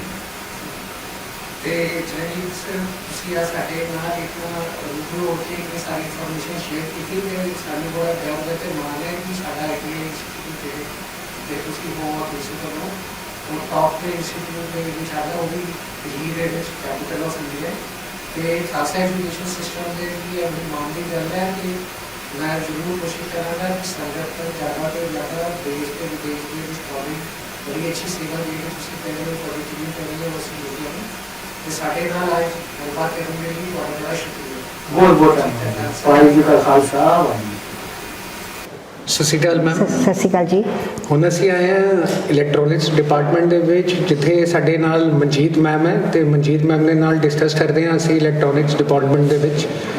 ਤੇ ਮੈਮ ਤੁਸੀਂ ਪਹਿਲੇ ਆਪਣਾ ਪ੍ਰੋਫੈਸ਼ਨਲ ਕੈਰੀਅਰ ਦੇ ਬਾਰੇ ਥੋੜਾ ਬਤਾਓ। ਪ੍ਰੋਫੈਸ਼ਨਲ ਕੈਰੀਅਰ ਵਿੱਚ ਇੱਦਾਂ ਹੈ ਕਿ ਮੈਂ ਡਿਪਲੋਮਾ ਕੀਤਾ ਹੈ ਇਲੈਕਟ੍ਰੋਨਿਕਸ ਡਿਪਾਰਟਮੈਂਟ ਇਲੈਕਟ੍ਰੋਨਿਕ ਕਮਿਊਨੀਕੇਸ਼ਨ ਦਾ। ਉਸ ਤੋਂ ਬਾਅਦ ਮੈਂ ਜੌਬ ਕੀਤੀ ਸੀ ਪਰ ਡਿਪਲੋਮਾ ਮਤਲਬ ਪੋਲੀਟੈਕਨਿਕ ਕਾਲਜ ਵਿੱਚ ਮੈਂ ਜੌਬ ਕੀਤੀ ਹੈ। ਉੱਥੇ ਮੈਂ 17 ਇਅਰਸ ਦਾ ਮੇਰਾ ਐਕਸਪੀਰੀਅੰਸ ਹੈ। ਉਸ ਤੋਂ ਬਾਅਦ ਮੈਂ ਇੱਥੇ ਸ਼ਿਫਟ ਹੋ ਗਈ ਸੀਗੀ। ਮੇਰੇ ਇੱਥੇ ITI ਮੈਂ 7 to 8 ਇਅਰਸ ਦਾ ਮੇਰਾ ਹੈਗਾ ਐਕਸਪੀਰੀਅੰਸ। ਇੱਥੇ ਮੈਂ ਇਲੈਕਟ੍ਰੋਨਿਕਸ ਡਿਪਾਰਟਮੈਂਟ ਵਿੱਚ ਹੀ ਪੜ੍ਹਾ ਰਹੀ ਹਾਂ। ਤੇ ਮੈਮ ਜਿਹੜਾ ਇਲੈਕਟ੍ਰੋਨਿਕਸ ਡਿਪਾਰਟਮੈਂਟ ਹੈ ਇਹਦੇ ਵਿੱਚ ਰਫਲੀ ਬੈਚ ਦੇ ਵਿੱਚ ਕਿੰਨੇ ਬੱਚੇ ਹੁੰਦੇ ਆ? ਰਫਲੀ ਇਹਦੇ ਵਿੱਚ 15 to 20 ਬੱਚੇ ਹੁੰਦੇ ਨੇ, 15 ਤੋਂ 20 ਤੱਕ ਬੱਚੇ ਹੁੰਦੇ ਨੇ ਇਹਦੇ ਵਿੱਚ ਐਡਮਿਸ਼ਨ ਲੈਂਦੇ ਨੇ। ਤੇ ਫਸਟ ਈਅਰ ਦੇ ਵਿੱਚ ਤੇ ਸੈਕੰਡ ਈਅਰ ਦੇ ਵਿੱਚ ਕੀ ਸਬਜੈਕਟ ਕਵਰ ਕਰਦੇ? ਥੋੜਾ ਮੋਟਾ ਤੁਸੀਂ ਬਤਾਓ ਜਿਹੜੇ ਇੰਪੋਰਟੈਂਟ ਨੇ। ਜੀ ਫਸਟ ਈਅਰ ਵਿੱਚ ਤੇ ਅਸੀਂ ਬੇਸਿਕ ਦੱਸਦੇ ਹਾਂ ਇਲੈਕਟ੍ਰੋਨਿਕਸ ਬੇਸਿਕ ਹੈ ਕੀ ਹੈ, ਉਹਦੇ ਵਿੱਚ ਕੰਪੋਨੈਂਟ ਕਿਹੜੇ ਲੱਗੇ ਨੇ, ਉਹਦੇ ਛੋਟੇ ਬੇਸਿਕ ਅਸੀਂ ਚੀਜ਼ਾਂ ਸਰਕਿਟਸ ਦਿਖਾਉਂਦੇ ਹਾਂ, ਅਸੀਂ ਬੇਸਿਕ ਕੰਪੋਨੈਂਟਸ ਵਗੈਰਾ ਦਿਖਾਉਂਦੇ ਹਾਂ। ਉਸ ਤੋਂ ਬਾਅਦ ਅਸੀਂ ਫਸਟ ਈਅਰ ਦੇ ਵਿੱਚ ਲਾਸਟ ਵਿੱਚ ਹੀ ਅਸੀਂ ਥੋੜਾ ਜਿਹਾ ਡਿਜੀਟਲ ਦੇ ਬਾਰੇ, ਜਿਸ ਤਰ੍ਹਾਂ ਅੱਜਕੱਲ ਸਾਡੀ ਡਿਜੀਟਲ ਇਲੈਕਟ੍ਰੋਨਿਕਸ ਸਾਰੀ ਡਿਜੀਟਲ ਇਕਵਿਪਮੈਂਟਸ ਆ ਗਿਆ, ਡਿਜੀਟਲ ਦੇ ਨਾਲ ਅਸੀਂ ਅਟੈਚ ਕਰ ਦਿੰਦੇ ਹਾਂ ਤੇ ਪਾਵਰ ਇਲੈਕਟ੍ਰੋਨਿਕਸ ਦੇ ਬਾਰੇ ਦੱਸਦੇ ਹਾਂ। ਫਿਰ ਸੈਕੰਡ ਈਅਰ ਵਿੱਚ ਆ ਕੇ ਅਸੀਂ ਜਿਹੜੇ ਸੈਂਸਰਸ ਵਗੈਰਾ ਨੇ, ਬੇਸਿਕ ਪਾਵਰ ਇਲੈਕਟ੍ਰੋਨਿਕਸ ਵਗੈਰਾ ਨੇ, ਸੋਲਰ ਜਿਹੜਾ ਅੱਜਕੱਲ ਚੱਲਿਆ ਸੋਲਰ ਪੈਨਲ ਵਗੈਰਾ, ਇਹਦੇ ਬਾਰੇ ਅਸੀਂ ਡਿਟੇਲ ਵਿੱਚ ਇਹਨਾਂ ਨੂੰ ਥੋੜਾ ਜਿਹਾ ਕੁਝ ਦੱਸਦੇ ਹਾਂ। ਸਭ ਦੇ ਨਾਲ ਅਵੇਅਰ ਹਰ ਇੱਕ ਜਿਹੜੀ ਇਲੈਕਟ੍ਰੋਨਿਕਸ ਦੀ ਹੈਗੀ ਹੈ ਫੀਲਡ ਸਾਰੇ ਵਿੱਚ ਅਸੀਂ ਇਹਨਾਂ ਨੂੰ ਅਵੇਅਰ ਕਰਾ ਦਿੰਦੇ ਹਾਂ ਕਿ ਵੀ ਕਿਸ ਤਰ੍ਹਾਂ ਬੇਸਿਕ ਨੌਲੇਜ ਸਾਰੀ ਚੀਜ਼ਾਂ ਦੀ ਦੇ ਦਿੰਦੇ ਹਾਂ, ਸੈੱਲਫੋਨ ਦੀ ਦਿੰਦੇ ਹਾਂ, TV ਦੀ ਦਿੰਦੇ ਹਾਂ ਅਸੀਂ। ਤੇ ਜਿਹੜੇ ਬੱਚੇ ਇਹ ਸਿੱਖਦੇ ਆ ਤੇ ਇਲੈਕਟ੍ਰੋਨਿਕਸ ਦੇ ਵਿੱਚ ਸਪੈਸ਼ਲਾਈਜੇਸ਼ਨ ਕਰਦੇ ਆ ਤੇ ਇਹਨਾਂ ਦਾ ਫਿਊਚਰ ਪ੍ਰੋਸਪੈਕਟ ਕੀ ਰਹਿੰਦਾ ਜੌਬ ਦੇ ਵਿੱਚ? ਫਿਊਚਰ ਇਲੈਕਟ੍ਰੋਨਿਕਸ ਵਿੱਚ ਸਪੈਸ਼ਲੀ ਮੈਂ ਕਹਾਂਗੀ ਕਿ ਇਹਨਾਂ ਦੀ ਪਲੇਸਮੈਂਟ ਜਿਹੜੀ ਹੈ ਇੱਕਦਮ ਹੋ ਜਾਂਦੀ ਹੈ। ਇਹ ਆਪਣਾ ਕੰਮ ਖੋਲ ਲੈਂਦੇ ਨੇ, ਰਿਪੇਅਰ ਵਗੈਰਾ ਦਾ ਕੰਮ ਖੋਲ ਲੈਂਦੇ ਨੇ। ਇਸ ਤੋਂ ਬਾਅਦ ਇਹ ਫਰਦਰ ਸਟੱਡੀਜ਼ ਕਰਨਾ ਚਾਹੁੰਦੇ ਨੇ ਤਾਂ ਇਹਨਾਂ ਨੂੰ ਫਰਦਰ ਸਟੱਡੀਜ਼ ਵੀ ਕਰ ਸਕਦੇ ਨੇ। ਇਸ ਤੋਂ ਬਾਅਦ ਇਹਨਾਂ ਨੂੰ ਲੈਟਰਲ ਐਂਟਰੀ ਮਿਲ ਜਾਂਦੀ ਹੈਗੀ ਹੈ ਡਿਪਲੋਮਾ ਵਿੱਚ। ਡਿਪਲੋਮਾ ਤੋਂ ਬਾਅਦ ਇਹਨਾਂ ਨੂੰ ਲੈਟਰਲ ਐਂਟਰੀ ਮਿਲ ਜਾਂਦੀ ਹੈ BTech ਵਿੱਚ। ਇਹ ਆਪਣੀ ਡਿਗਰੀ ਪੂਰੀ ਕੰਪਲੀਟ ਕਰ ਲੈਂਦੇ ਆ। ਉਸ ਤੋਂ ITI ਕਰਨ ਦੇ 2 ਸਾਲ ਤੋਂ ਬਾਅਦ ਉਹ 5 ਸਾਲ ਹੋਰ ਲਗਾਉਂਦੇ ਆ ਤੇ ਡਿਗਰੀ ਇਹਨਾਂ ਦੀ ਕੰਪਲੀਟ ਹੋ ਜਾਂਦੀ ਹੈ। ਹੁਣ ਜਿੱਦਾਂ ਤੁਹਾਡਾ ਇੰਨਾ ਪੁਰਾਣਾ ਐਕਸਪੀਰੀਅੰਸ ਹੈ ਦਾ ਟੀਚਿੰਗ ਦਾ ਤੇ ਟੈਕਨੀਕਲ ਦਾ, ਤੇ over a period of time ਤੇ ਕਾਫੀ ਚੇਂਜਸ ਤੁਸੀਂ ਦੇਖੇ ਹੋਣਗੇ, ਤੇ ਇਹ ਚੇਂਜਸ ਨੂੰ ਤੁਸੀਂ ਕਿੱਦਾਂ ਆਪਣੀ ਟ੍ਰੇਨਿੰਗ ਦੇ ਵਿੱਚ ਇਨਕੋਰਪੋਰੇਟ ਕਰਦੇ ਹੋ? ਚੇਂਜਸ ਤੇ ਕਾਫੀ ਸਾਰੀ ਆਈਆਂ ਹੋਈਆਂ। ਸਾਨੂੰ ਟਾਈਮ ਟੂ ਟਾਈਮ ਸਾਨੂੰ ਅਪਗ੍ਰੇਡ ਵੀ ਹੋਣਾ ਪੈਂਦਾ, ਜਿਹਦੇ ਨਾਲ ਕਿ ਸਾਨੂੰ ਇੱਥੇ ਇੱਕ ਸਾਡੀ ਇੰਸਟੀਚਿਊਟ ਵੱਲੋਂ ਹੀ ਸਾਨੂੰ ਹੈਲਪ ਮਿਲਦੀ ਹੈ। ਸਾਨੂੰ ਕੰਪਨੀਜ਼ ਵਿੱਚ ਭੇਜਿਆ ਜਾਂਦਾ ਹੈ, ਅਸੀਂ ਕੰਪਨੀਜ਼ ਜਾਂਦੇ ਹਾਂ, ਵਿਜ਼ਿਟ ਕਰਦੇ ਹਾਂ, ਈਵਨ ਬੱਚਿਆਂ ਨੂੰ ਨਾਲ ਲੈ ਕੇ ਜਾਂਦੇ ਹਾਂ। ਸਾਨੂੰ ਸਟਾਫ ਵੀ ਜਾਂਦਾ ਹੈਗਾ, ਕੋਈ ਇੰਟਰਵਿਊਜ਼ ਹੁੰਦੀ ਹੈ, ਇੱਥੇ ਵਰਕਸ਼ਾਪਸ ਵੀ ਹੁੰਦੀਆਂ ਨੇ ਕਿ ਲੇਟੈਸਟ ਕਿਹੜਾ ਚੱਲ ਰਿਹਾ, ਲੇਟੈਸਟ ਟੈਕਨੋਲੋਜੀ ਕਿਹੜੀ ਆਈ ਹੈ। ਤੇ ਇਸ ਕਰਕੇ ਕਿਉਂਕਿ ਬੱਚੇ ਵੀ ਜੇ ਚੀਜ਼ਾਂ ਤੁਹਾਨੂੰ ਦੱਸ ਦਿੰਦੇ ਨਹੀਂ ਹੋਣਗੇ ਕਿ ਬਈ ਇਹ ਚੀਜ਼ ਨਹੀਂ ਆਈ, ਅਸੀਂ ਇਹ ਵੀ ਸਿੱਖਣਾ ਚਾਹੁੰਦੇ ਹਾਂ। ਬੱਚੇ ਵੀ ਦੇਖਦੇ ਨੇ, ਬੱਚੇ ਵੀ ਜੋ ਕੁਝ ਪਤਾ ਚੱਲਦਾ ਉਹਨਾਂ ਨੂੰ ਉਹ ਵੀ ਦੱਸਦੇ ਨੇ। ਤੇ ਮੈਮ ਕਰੋਨਾ ਦੇ ਬਾਅਦ ਜਿਹੜਾ ਪ੍ਰੋਸਪੈਕਟ ਹੈ ਇਲੈਕਟ੍ਰੋਨਿਕਸ ਦਾ ਜੀ, ਕਿਉਂਕਿ ਬੜੀ ਸਾਰੀ ਇੰਡਸਟਰੀ ਦੇ ਵਿੱਚ ਇਫੈਕਟ ਆਇਆ ਹੈ, ਜੌਬ ਨੂੰ ਲੈ ਕੇ, ਏਮਪਲੋਇਮੈਂਟ ਨੂੰ ਲੈ ਕੇ, ਕੈਰੀਅਰ ਨੂੰ ਲੈ ਕੇ, ਬਟ ਇਲੈਕਟ੍ਰੋਨਿਕਸ ਦੇ ਬਾਰੇ ਤੁਸੀਂ ਕੀ ਕਹਿਣਾ ਚਾਹੋਗੇ? ਇਲੈਕਟ੍ਰੋਨਿਕਸ ਵਿੱਚ ਮੈਂ ਨਹੀਂ ਕਹਾਂਗੀ ਕੋਈ ਇਫੈਕਟ ਪਿਆ ਹੈਗਾ, ਕਿਉਂਕਿ ਇਲੈਕਟ੍ਰੋਨਿਕਸ ਦੀ ਸਭ ਦੇ ਘਰ ਕੋਈ ਨਾ ਕੋਈ ਚੀਜ਼ ਹੈਗੀ ਹੈ, ਕੋਈ ਨਾ ਕੋਈ ਹੈਗਾ ਹੀ ਹੈ ਸਭ ਦੇ ਘਰ, ਕੁਛ ਨਾ ਕੁਛ TV ਹੈਗਾ, ਹੋਰ ਵੀ ਬਥੇਰੀ ਸਾਰੀ ਇਕਵਿਪਮੈਂਟਸ ਨੇ। ਸਭ ਦੀ ਮੇਨਟੇਨੈਂਸ ਤੇ ਚਾਹੀਦੀ ਹੈ। ਹਰ ਡਿਪਾਰਟਮੈਂਟ ਵਿੱਚ ਇਲੈਕਟ੍ਰੋਨਿਕਸ ਹੈ। ਤੁਸੀਂ ਮੈਡੀਕਲ ਲਾਈਨ 'ਚ ਲੈ ਲਓ, ਮੈਡੀਕਲ ਵਿੱਚ ਤੁਹਾਡੇ ਹਸਪੀਟਲ ਵਿੱਚ ਇਲੈਕਟ੍ਰੋਨਿਕਸ ਹੈ, ਤੁਹਾਡੇ ਪਾਰਲੀਮੈਂਟ ਵਿੱਚ ਲੈ ਲਓ, ਤੁਹਾਡੇ ਉੱਥੇ ਵੀ ਕੈਮਰੇਜ਼ ਵਗੈਰਾ ਲੱਗੇ ਹੋਏ ਨੇ, ਡਿਜੀਟਲ ਹੈ, ਸਾਰਾ ਕੁਝ ਹੈ ਤੁਹਾਡੇ ਸਭ ਜਗ੍ਹਾ ਜਿਹੜੀ ਹੈ। ਇਲੈਕਟ੍ਰੋਨਿਕਸ ਨੂੰ ਕੋਈ ਫਰਕ ਨਹੀਂ ਪਿਆ ਹੈ, ਇਲੈਕਟ੍ਰੋਨਿਕਸ ਨੂੰ ਕਰੋਨਾ ਨਾਲ ਕੋਈ ਇਫੈਕਟ ਨਹੀਂ ਪਿਆ, ਸਪੈਸ਼ਲੀ ਮੇਨਟੇਨੈਂਸ ਡਿਪਾਰਟਮੈਂਟ ਵਿੱਚ ਤੇ ਹਾਂ ਪ੍ਰੋਡਕਸ਼ਨ ਵਿੱਚ ਤੁਸੀਂ ਕਹਿ ਸਕਦੇ ਹੋ ਫਰਕ ਪਿਆ ਹੋਏਗਾ, ਬਟ ਮੇਨਟੇਨੈਂਸ ਦੇ ਬੱਚੇ ਜਿਹੜੇ ਹੁਣ ਸਾਡੇ ITI ਦੇ ਬੱਚੇ ਨੇ ਮੇਨਟੇਨੈਂਸ ਵਿੱਚ ਜਾਣਗੇ, ਇਹਨਾਂ ਦੀ ਜੌਬ 'ਚ ਕੋਈ ਫਰਕ ਨਹੀਂ ਪਿਆ। ਤੇ ਜਦ ਇਹ ਬੱਚੇ ਫਰਸਟ ਈਅਰ ਔਰ ਸੈਕੰਡ ਈਅਰ ਸਕਸੈਸਫੁਲੀ ਕੰਪਲੀਟ ਕਰ ਲੈਂਦੇ ਆ ਜੀ। ਤੇ ਕੋਈ ਅਦਰ ਅਕੈਡਮਿਕਸ ਨੂੰ ਔਰ ਪਰਸੂ ਕਰਨਾ ਚਾਹੇ ਜੀ। ਤੇ ਉਹਨਾਂ ਦੇ ਕੋਲ ਕੀ ਆਪਸ਼ਨ ਹੁੰਦੀ ਹੈ? ਬਹੁਤ ਆਪਸ਼ਨਸ ਨੇ ਉਹਨਾਂ ਨੂੰ। ਇਲੈਕਟ੍ਰੋਨਿਕਸ ਤੋਂ ਬਾਅਦ ਇਹ ਮੈਂ ਤੁਹਾਨੂੰ ਦੱਸਿਆ ਸੀਗਾ ਹੁਣੇ ਕਿ ਵੀ ਉਹ ਡਿਪਲੋਮਾ ਕਰ ਸਕਦੇ ਨੇ, ਪੋਲੀਟੈਕਨਿਕ 'ਚ ਐਡਮਿਸ਼ਨ ਲੈ ਕੇ 2 ਸਾਲ ਦਾ ਇਹਨਾਂ ਨੂੰ lateral entry, otherwise diploma is 3 years course। तो after this ITI they can enter in the second year with lateral entry and exam ਦੇ ਨਾਲ ਉਹ ਆਪਣਾ second year 'ਚ ਐਡਮਿਸ਼ਨ ਲੈ ਲੈਂਦੇ ਨੇ। After that 2 years the completion of diploma they can enter to BTech college। ਅੱਛਾ, ਦੇ ਵਿਦ ਸੈਕੰਡ ਈਅਰ ਵਿੱਚ ਹੀ ਉੱਥੇ ਐਡਮਿਸ਼ਨ ਮਿਲਦੀ ਹੈ ਇਹਨਾਂ ਨੂੰ ਲੈਟਰਲ ਐਂਟਰੀ ਦੇ ਵਿੱਚ, ਉੱਥੇ 3 ਸਾਲ ਲਗਾਉਂਦੇ ਨੇ ਤੇ ਮਤਲਬ 5 ਸਾਲ ਦੇ ਵਿੱਚ ਆਪਣੀ ਡਿਗਰੀ ਕੰਪਲੀਟ ਕਰ ਲੈਂਦੇ ਨੇ। ਤੇ ਬੇਸਿਕਲੀ ਅਗਰ ITI ਦੇ ਨਾਲ ਇਹ ਸਟਾਰਟ ਕਰੇ ਤੇ ਇਹਨਾਂ ਨੂੰ ਇੱਕ ਫਾਸਟ ਟਰੈਕ ਦੇ ਉੱਤੇ ਬੈਨੀਫਿਟ ਮਿਲ ਸਕਦਾ ਹੈ ਫॉर ਫਿਊਚਰ ਗਰੋਥ। ਹਾਂ ਬਿਲਕੁਲ ਬਿਲਕੁਲ। ਇਹਨਾਂ ਨੂੰ ਜਿਹੜੇ ITI ਕਰਕੇ ਜਾਂਦੇ ਨੇ ਇਹਨਾਂ ਨੂੰ ਪ੍ਰੈਕਟੀਕਲ ਨੌਲੇਜ ਤੋਂ ਸ਼ੁਰੂ ਕਰਦੇ ਨੇ ਤੇ ਇਹਨਾਂ ਨੂੰ ਅੱਗੇ ਜਾ ਕੇ ਬੜੀ ਆਸਾਨੀ ਹੋ ਜਾਂਦੀ ਹੈ ਥਿਊਰੀ ਸਬਜੈਕਟ ਨੂੰ ਪੜ੍ਹਨਾ। ਤੇ ਇਹਨਾਂ ਨੂੰ ਫਰੈਸ਼ਰ ਦੇ ਮੁਕਾਬਲੇ ਕਾਫੀ ਪ੍ਰੈਫਰੈਂਸ ਤੇ ਕਾਫੀ ਐਡਿਡ ਐਡਵਾਂਟੇਜ ਵੀ ਮਿਲਦਾ ਹੋਵੇਗਾ। ਬਿਲਕੁਲ ਬਿਲकुल ਬਹੁਤ ਜ਼ਿਆਦਾ ਮਿਲਦਾ ਇਹਨਾਂ ਨੂੰ। ਤੇ ਜਦ ਇਹਨਾਂ ਦੇ ਇੰਟਰਵਿਊ ਵਗੈਰਾ ਜਾਂ ਇਸ ਤਰੀਕੇ ਦੇ ਐਗਜ਼ਾਮੀਨੇਸ਼ਨ ਹੁੰਦੇ ਹੋਣਗੇ ਫॉर ਡਿਪਲੋਮਾ ਜਾਂ ਡਿਗਰੀ ਤੇ ਦੇ will have a above age above average ਇਹਨਾਂ ਦੇ ਅਬਵ ਮਾਰਕਸ ਆਉਂਦੇ ਨੇ ਇਹਨਾਂ ਦੇ, ਕਿਉਂਕਿ ਇਹਨਾਂ ਨੂੰ ਇਹ ਪ੍ਰੈਕਟੀਕਲ ਨੌਲੇਜ ਪੂਰੀ ਦੀ ਪੂਰੀ ਪਤਾ ਹੈ ਇਸ ਕਰਕੇ। ਤੇ ਅਸੀਂ ਜਿਹੜੇ ਬੱਚੇ ਆ ਹੁਣ ਸਿੱਖ ਰਹੇ ਆ ਤੇ ਆਏ ਥੋੜਾ ਦੇਖੀਏ ਕਿ ਕੀ ਕਰ ਰਹੇ ਜ਼ਰੂਰ ਦੱਸਿਆ ਗਿਆ ਹੈ। ਬੇਟਾ ਤੁਹਾਡਾ ਕੀ ਨਾਮ ਹੈ? मेरा नाम तनिष है, ਤਨਿਸ਼, ਤੁਸੀਂ ਕਿਸ ਈਅਰ ਵਿੱਚ ਹੋ? First year second? Second year. ਤੇ ਹੁਣ ਤੁਸੀਂ ਇਹ ਮਸ਼ੀਨ ਦੇ ਉੱਤੇ ਕੀ ਕੰਮ ਕਰ ਰਹੇ ਹੋ? सर मैं इसमें स्टेबल मल्टीमीटर बना रहा हूँ। ये बेसिकली एक टाइप ऑफ एमरजेंसी लाइट है जो हम साइकिल्स के पीछे लगाते हैं ठंड के जब कोहरा होता है, ताकि गाड़ी वाले को विजिबिलिटी रहे कि साइकिल जा रही है। कई जगहों पे हम देखते हैं कि आज की डेट पे रोडों के ऊपर भी ऐसे रिफ्लेक्टर्स होते हैं, हाँ जी। तो ये वही रिफ्लेक्टर्स के अंदर भी यूज़ होता है? Yes sir. सर अगर इसमें हम अभी सप्लाई दे रहे हैं DC, अगर इसमें पैनल लगा देंगे रिफ्लेक्टर में यूज़ हो सकता है ये। तो जो फर्स्ट ईयर में आप आए थे और सेकेंड ईयर में आप ये देख रहे हैं, तो आपका एक्सपीरियंस कैसा रहा मैडम्स के साथ? ज़्यादा बढ़ गया है, पहले तो कुछ पता नहीं था इतने में। मैम ने पहले हमको फर्स्ट ईयर में कंपोनेंट के बारे में बताया, सारा बेसिक नॉलेज, और जैसे मैम ने कहा सेकंड ईयर में आके हमें सारी डिजिटल हमें नॉलेज हो गई है, जैसे ICs के वगैरह 7 सेगमेंट डिस्प्ले, तो बहुत कुछ हमने सीख लिया। अपना कोर्स कंप्लीट करने के बाद आपको क्या लगता है आप क्या करेंगे आगे? सर मेरे को अपनी LED बल्ब की मैन्युफैक्चरिंग की फैक्ट्री डालनी है। बहुत बढ़िया। तो ये देखिए कि एक प्रोत्साहन है इनके अंदर कि मैं जॉब देने की बजाय जॉब क्रिएट कर सकता हूँ। तो जो मैडम और जो सारा स्टाफ है ये इनके इनपुट्स है कि इनको कॉन्फिडेंस दे रहे हैं। शाबाश बेटा। Thank you sir. SMPS है स्विच बोर्ड पावर सप्लाई जिमें कंप्यूटर वगैरह यूज वगैरह होंगे अपना ਤੇ ਆਪਣਾ ਬੇਸਿਕ ਜਿਵੇਂ ਆਪਣਾ ਵਹੀ ਹੈ ਅਲਟਰਨੇਟਿਵ ਕਰੰਟ ਨੂੰ ਡਾਇਰੈਕਟ ਕਰੰਟ ਕਰਦਾ ਹੈ AC DC ਕਨਵਰਟ ਕਰਦਾ ਹੈਗਾ ਆਪਣਾ ਅੱਛੀ ਮੇਨਟੇਨੈਂਸ ਐਂਡ 90% ਆਪਣਾ ਉਹ ਹੈਗਾ ਅਚੀਵਮੈਂਟ ਇਹਦੀ ਆਪਣਾ। ਤੇ ਤੁਸੀਂ ਹੁਣ ਸੈਕੰਡ ਈਅਰ ਦੇ ਵਿੱਚ ਹੀ ਹੋ? Second year. ਤੇ ਇਹ ਸਿੱਖਣ ਦੇ ਬਾਅਦ ਤੁਹਾਡਾ ਕੀ ਪ੍ਰੋਸਪੈਕਟ ਹੈ, ਕੀ ਕਰਨਾ ਚਾਹੁੰਦੇ ਹੋ ਤੁਸੀਂ? ਇਸ ਤੋਂ ਬਾਅਦ ਤੇ ਆਪਣਾ ਡਿਗਰੀ ਆਪਣਾ BTech 'ਚ ਆਪਣਾ 2-3 ਸਾਲ, ਫਿਰ ਉਸ ਤੋਂ ਬਾਅਦ ਅੱਗੇ ਸਕੋਪ ਦੇਖਾਂਗੇ ਜੋਬ ਵਗੈਰਾ ਜਿਵੇਂ ਆਪਣਾ। ਤੇ ਇਹ ਜਿਹੜੀ ਪ੍ਰੈਕਟੀਕਲ ਟ੍ਰੇਨਿੰਗ ਪਿਛਲੇ ਸਾਲ ਤੁਸੀਂ ਫਸਟ ਈਅਰ ਦੇ ਵਿੱਚ ਲਿੱਤੀ ਹੈ, ਬੇਸਿਕ ਜਿਵੇਂ ਕੰਪੋਨੈਂਟਸ ਵਗੈਰਾ ਸਭ ਕੁਝ ਦੱਸਿਆ ਸੀਗਾ ਕਿ ਇਲੈਕਟ੍ਰੋਨਿਕਸ ਕੀ ਚੀਜ਼ ਹੈਗਾ ਆਪਣਾ, ਸਾਰੇ ਬੇਸਿਕ ਕੰਪੋਨੈਂਟਸ ਵਗੈਰਾ। ਫਿਰ ਉਸ ਤੋਂ ਬਾਅਦ ਜਿਵੇਂ ਮਸ਼ੀਨਾਂ ਵਗੈਰਾ ਇਹ ਸਾਰੇ ਦੱਸੇ, ਫਿਰ ਸੈਕੰਡ ਈਅਰ 'ਚ ਆਪਣਾ ਇਹ ਦੱਸਿਆ। ਤੇ ਤੁਸੀਂ ਕਿਸੇ ਇੰਡਸਟਰੀਅਲ ਟ੍ਰੇਨਿੰਗ ਦੇ ਵਿੱਚ ਵੀ ਗਏ ਹੋ? ਤੁਸੀਂ ਕਰਕੇ ਦੇਖਿਆ ਕਿਸੇ ਇੰਡਸਟਰੀ ਦੇ ਵਿੱਚ ਜਾਂ ਕੰਪਨੀ ਦੇ ਵਿੱਚ ਪ੍ਰੈਕਟੀਕਲੀ? ਮੈਲੋਡੀ ਕੰਪਨੀ ਆਪਣਾ ਜਨਕਪੁਰੀ ਮੈਲੋਡੀ ਕੰਪਨੀ ਉਹ 'ਚ ਜਿਵੇਂ ਪ੍ਰੈਕਟੀਕਲ ਵਗੈਰਾ ਬਣਾਉਂਦੇ ਨੇ, ਐਲਈਡੀਸ ਵਗੈਰਾ ਸਕੂਲ ਦੇ ਜਿਹੜੇ ਕੰਪੋਨੈਂਟ ਉਹ ਬਣਾਉਂਦੇ ਨੇ ਆਪਣਾ ਪ੍ਰੈਕਟੀਕਲ। ਬੱਚੇ ਨੂੰ ਜਿਵੇਂ ਲਾਈਟਿੰਗ ਵਗੈਰਾ ਵਾਲੇ ਕੰਪੋਨੈਂਟਸ ਚਾਹੀਦੇ ਨੇ ਉਹ ਬਣਦੇ ਨੇ ਆਪਣਾ ਉੱਥੇ ਪ੍ਰੈਕਟੀਕਲ ਪ੍ਰੋਜੈਕਟਸ ਵਗੈਰਾ ਉੱਥੇ ਕੀਤਾ ਹੈ। ਤੇ ਮੈਮ ਦੀ ਤੁਸੀਂ ਕਿੰਨੀ ਹੈਲਪ ਲੈਂਦੇ ਹੋ ਇਨ ਸਾਰੀ ਚੀਜ਼ਾਂ ਦੇ ਵਿੱਚ? ਮੈਮ ਦੀ ਤੇ ਹੈਲਪ ਹੈ ਆਪਣਾ 60-70% ਮੈਡਮ ਦੀ ਹੈਲਪ ਹੈ। ਮੈਡਮ ਦੱਸਦੇ ਕਿਉਂਕਿ ਸਭ ਕੁਝ ਇੱਦਾਂ ਆਪਣਾ। ਤੇ ਜਿਹੜੀ ਥਿਓਰੈਟੀਕਲ ਕਲਾਸਿਸ ਤੁਸੀਂ ਲੈਂਦੇ ਹੋ ਪਹਿਲੇ ਕਨਸੈਪਟ ਕਲੀਅਰੈਂਸ ਦੇ ਵਿੱਚ ਤੇ ਹੁਣ ਤੁਸੀਂ ਪ੍ਰੈਕਟੀਕਲ ਕਰ ਰਹੇ ਹੋ, ਤੇ ਦੋਨੋਂ ਦਾ ਕੰਬੀਨੇਸ਼ਨ ਤੁਹਾਨੂੰ ਲੱਗਦਾ ਹੈ ਕਿ on each and every day you are getting better into skill development? ਹਾਂਜੀ ਬੈਟਰ ਹੈ ਆਪਣਾ ਪ੍ਰੈਕਟੀਕਲ ਕਰਕੇ ਜਿਵੇਂ। हाँ जी बेटा, आपका नाम? Sir my name is Nikhil. You are in second year? तो ये आप अभी किस प्रोजेक्ट के ऊपर काम कर रहे हैं, थोड़ा इसके बारे में बताएं। सर ये मैनुअल काउंटर सर्किट है सर। ये बेसिकली सर हॉस्पिटल्स वगैरह में सर पेशेंट्स को मतलब काउंट करने के लिए यूज़ होता है। और मतलब ऐसा होता है कि मतलब काउंट करते हैं कि एक पेशेंट चला गया मतलब फिर दूसरा तीसरा सर उसलिए यूज़ होता है। और सर ये 0 to 9 काउंट करता है और हम इसको सर बढ़ा भी सकते हैं, फिर ये क्या बोलते हैं 1000 1000 कितना भी जा सकता है सर। आपने इसको कहीं प्रैक्टिकली किसी कंपनी के अंदर या इंडस्ट्री में यूज़ होते हुए देखा है? यस सर, सर हॉस्पिटल्स में भी कई सारी जगह देखा है सर, एंड सर क्या बोलते हैं कई सारे क्लिनिक्स में भी देखा है। तो अगर आप ये सीख लेते हैं इसको करना, तो किस तरीके से ये आपको आगे हेल्प करेगा? सर आगे जाके सर मैं सर अगर मैं अभी सीख लेता हूँ तो सर आगे जाके मैं ऐसे कई सारे सर्किट्स बना के सर बेच सकता हूँ और खुद का मतलब प्रोडक्ट स्टार्ट कर सकता हूँ सर। तो आपको ये सीखने के बाद आगे सेकेंड ईयर पास करने के बाद करियर प्रोस्पेक्ट्स में आप क्या सोच रहे हैं करने का? सर मैं खुद का सर मतलब खुद के सर्किट्स बनाऊँ, खुद के मतलब कंपनी डाल के अच्छे से मतलब और लोग और बच्चों को भी सिखाऊँ कि ऐसे ऐसे सर्किट्स बनते हैं और वगैरह सब कुछ। तो इंस्टीट्यूट में अब आप तो 2 साल हो गए हैं, आप सीनियर हैं, तो जूनियर्स की रैगिंग करी आप? सर जूनियर की रैगिंग नहीं सर, उनको सिखाया है बल्कि। अच्छा, तो आपका 2 साल का एक्सपीरियंस यहाँ पे कैसा रहा? मैम के बारे में और जो बाकी स्टाफ है उनके बारे में आप हेल्प उनकी कितनी रहती है, कोऑर्डिनेशन कितनी रहती है, आप बताएं। सर मतलब सारे टीचर सर एक तो फ्रेंडली रहते हैं यहाँ पे और अच्छे से समझाते हैं और सर 60 to 70% तो सर मतलब समझाई अच्छे से समझाते हैं और हेल्प तो अच्छी होती है उनकी, और जो आते नहीं है सर अच्छे से समझाते हैं हमको। ठीक है बेटा, थैंक यू। बेटा आप अपना नाम बताएं। सर मेरा नाम सिद्धार्थ है। सिद्धार्थ, अभी आप क्या कर रहे हैं? ट्रैफिक लाइट का सर्किट बना रहा हूँ। अच्छा, आपने कोई इंटर्नशिप करी, कोई प्रोजेक्ट करा इसके ऊपर? यस सर, ये ट्रैफिक लाइट और क्लैप स्विच रेन अलार्म मैंने सर्किट बनाए बहुत सारे।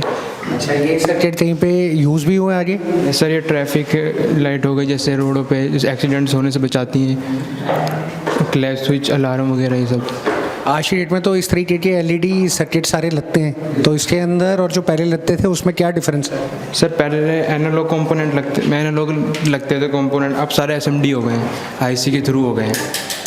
तो आपने फर्स्ट ईयर के अंदर कौन सा प्रोजेक्ट करे थे? सर फर्स्ट ईयर के अंदर मैंने रेल अलार्म बनाया था और अब मैं ये ट्रैफिक लाइट बना रहा हूँ और मैंने काउंटर सर्किट बहुत सारे सर्किट बनाए। तो जो ऐसे ट्रांसपोर्ट विभाग है, ट्रांसपोर्ट डिपार्टमेंट है, उसके अंदर भी आपने जाके देखा कि ये चीज़ें कैसे होती हैं? सर ऐसे जाके तो नहीं देखा, लेकिन ट्रैफिक लाइट से ही मतलब आगे पता लग जाएगा कि क्या क्या है कैसे है।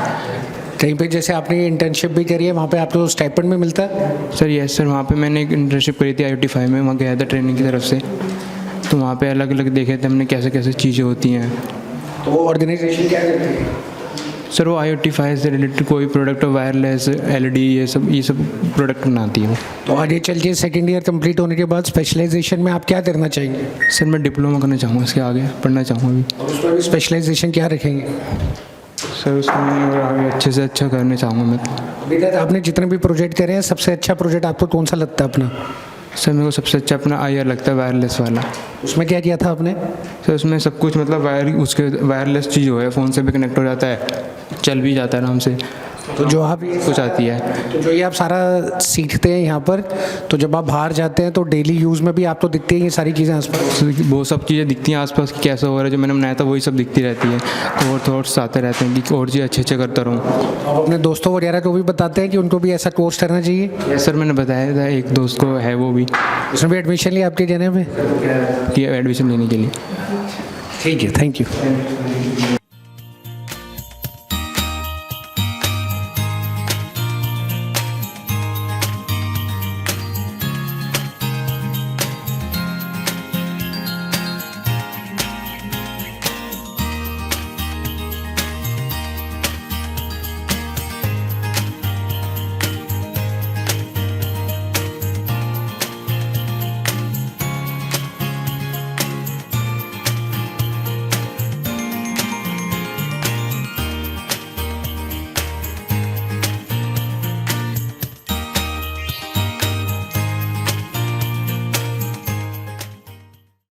तो अब हम आए हैं यहाँ पे, अब देखते हैं फर्स्ट ईयर के बच्चे किस प्रोजेक्ट पे काम कर रहे हैं। बेटा ਤੁਹਾਡਾ ਨਾਮ? ਪ੍ਰਿਤਪਾਲ ਸਿੰਘ। ਇਕਬਾਲ ਜੀ, ਤੁਸੀਂ ਕੀ ਕਰ ਰਹੇ ਹੋ?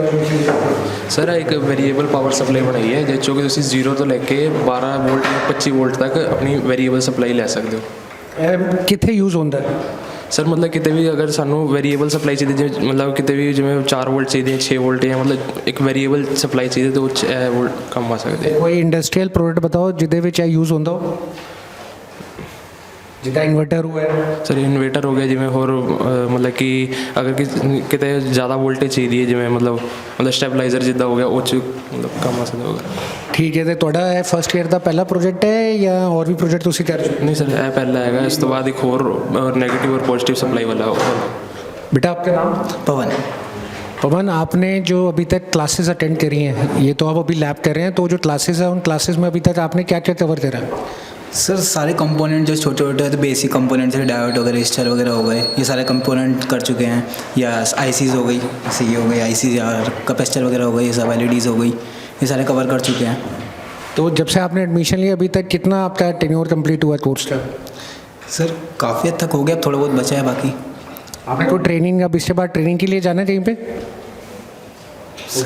होपफुली। आपके पीछे सीनियर्स बैठे हैं, तो सीनियर से आपकी इंटरेक्शन कैसी रही है? सर सब एकदम फ्रेंडली है, फ्रेंडली नेचर है, अच्छा नेचर है, हेल्पफुल नेचर है सबका। तो अब आपने देखा होगा कि वो मल्टीपल एडवांस प्रोजेक्ट्स के ऊपर काम कर रहे हैं, तो इसमें से जैसे मैंने अभी देखा कोई एलईडी के ऊपर काम कर रहा है, कोई जो ट्रांसपोर्ट है उससे रिलेटेड डिपार्टमेंट में काम कर रहे हैं, कोई एंटरप्रेन्योर बनना चाह रहा है, किसी ने हायर एजुकेशन करनी है। तो अब इन सब से देखते हुए और जब आपने एडमिशन ली थी तो उसके बीच में क्या डिफरेंस आया? सर कॉन्फिडेंस थोड़ा बहुत गेन होता है, थोड़ा नॉलेज गेन होती है और थोड़ा पता चलता है कि हाँ सही है, कुछ कर रहे हैं अब। बेटा आपका नाम? सर दीपू। मास्क हटा। दीपू, आप कहाँ से हैं? सर दिल्ली। दिल्ली के तो सारे हैं। तो जब आपने यहाँ पे कोर्स किया था तो क्या सोच के कोर्स में एडमिशन ली थी? सर यही एलिमेंट्स जानना और मतलब ये इलेक्ट्रॉनिक, इस पे काम करना, इलेक्ट्रॉनिक्स। तो इलेक्ट्रिक्स ही क्यों चुना आपने? सर क्योंकि मतलब इसमें थोड़ा इंटरेस्ट आया था। तो अभी अब जब देख रहे हैं आप इलेक्ट्रॉनिक्स के लिए, तो सेकंड ईयर और फर्स्ट ईयर के अंदर आपने जो पहले बच्चे यहाँ से पास आउट हुए हैं उनके भी देखे आपने किस तरीके के काम कर रहे हैं, क्या प्रोजेक्ट कर रहे हैं? Sir yes sir. तो मैं आपको एक राय दूंगा कि जो अभी सीनियर्स हैं, जो भी आपके पीछे बैठे हैं, तो उन्होंने क्या क्या करा है और जो पहले भी पास आउट हुए हैं उन्होंने भी क्या क्या करा है, क्योंकि इससे आपको ये भी पता चलेगा कि पिछले कुछ सालों के बीच में क्या क्या बदलाव आए हैं, जिसकी वजह से जो अब आप सीख रहे हैं वो अपग्रेडेड काम सीख रहे होंगे एज कम्पेयर टू बाकी, सर अपग्रेड है ना, और इंटरेक्शन ज़्यादा रखें। तो इस तरीके की अगर आपको जो भी प्रॉब्लम आती है तो टीचरों से आपको किस तरीके का सपोर्ट मिलता है? काफ़ी अच्छा रिस्पॉन्स मिलता है टीचर से। थोड़ा